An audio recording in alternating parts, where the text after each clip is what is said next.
негізіне көбіне мен айта бермеймін, осы жолы айттым деп тұр.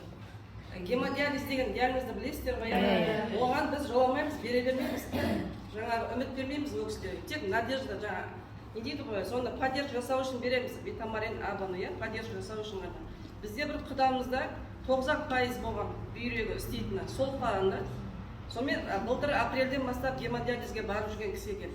Сонымен осы өнімдерді естіді, бізден сұрады, мынаны ішсек қалай болады деп. Мен айтамын, 100% емдеп кетеді деп мен саған гарантия бермеймін. Бірақ сол ары 9%-ті поддержка жасап тұруға ішіңдер дедім да, енді кісіге. Сосын алды 4-тен 1-ін бастап ішті. Одан кейін жарты ғасырға кейін көтерді, 3 ай ішті.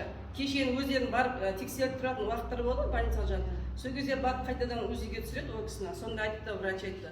Мына бұрынғы УЗИ мүмкін емес, бұл білмейтін бір УЗИ-сін түсіргені шығар депті. Ал мына УЗИ-дегі результат бұл сау адамның бүйрегі ғой депті. Маған кеше аудиозапись берді, осындай. Сонымен қуанып бүгін айтпасқа болмайды деп шығып айтатқаным ғой. Енді қайтадан УЗИге тексеруге қайтадан жіберіп тұр. Анаған сенбей тұр да, екі УЗИ салыстырып. Повторно. Тек поддержка үшін ғана берген ғой.